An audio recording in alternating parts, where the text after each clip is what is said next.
Steve, how refreshing is it to have one of these games where you can clear the bench at the end and kind of cruise a little bit? Yeah, that was fun. That was probably the most fun I've had watching our team play all year. It's just so many great individual performances and fun to see, some of the guys who don't play much get out there and do well. And it's definitely a feel-good night for our team.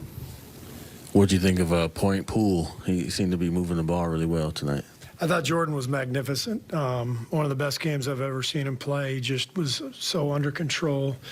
I think the first half he controlled the half without really scoring much at all. Clay was dominating, obviously, with his shot, but Jordan was controlling the game, just running the show and taking care of the ball. And then, of course, he started scoring in the second half when that presented itself. But he was just he's brilliant all night.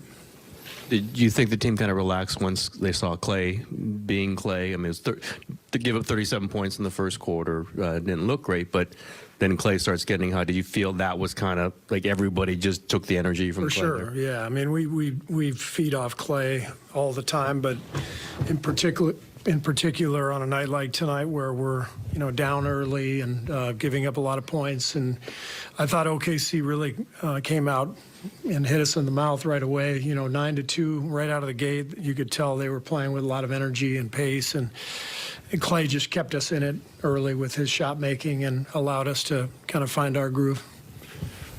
Steve, what's it like when, you've seen it before, obviously, but when Clay starts making shots from wherever and no matter what the angle or whatever, what's it like watching that in action and they all seem to be going in? It's just fun. It's, that's when the crowd really gets into it. You can just feel the game changing, as he starts making those shots. The crowd starts to anticipate every possession. The game starts to open up because they have to pay more and more attention to him. And, when he gets in a zone like that, it's something special to watch. Steve, there was a time where you probably wouldn't have played starters in that fourth quarter, but it felt like you were, maybe trying to figure out when to clear the bench. Like, how tough was it deciding how long to ride guys and when to go in? These days a 20-point lead can go like that just with all the three-point shooting. So you just you don't mess around.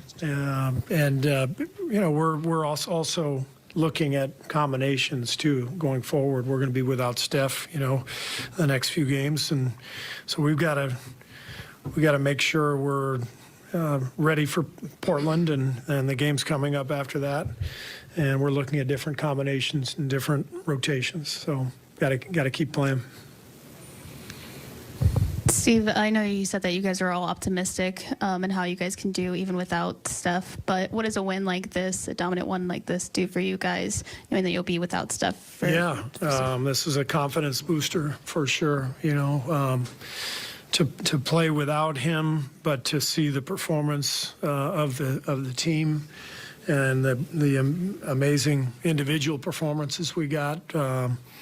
As I said, it was a feel-good game for a lot of people, and that just really fuels everybody. So hopefully we can keep that going. You had coming in the starting lineup. Obviously, started not so great, but they did settle it down, and they played very well in the start of the second half. What was the idea there, and might you stick with this?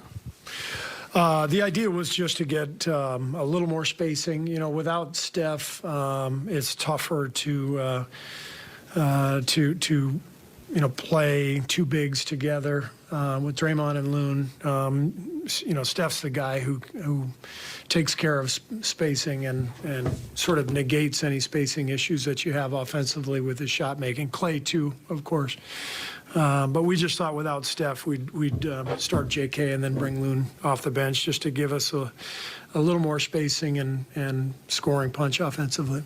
What are you seeing for JaMychal that's been so different, and why he's been so effective now as opposed to the first month or so? Well, I think, I didn't do a great job with him early in the season, putting him in positions to succeed. And I think now our rotation is much more settled.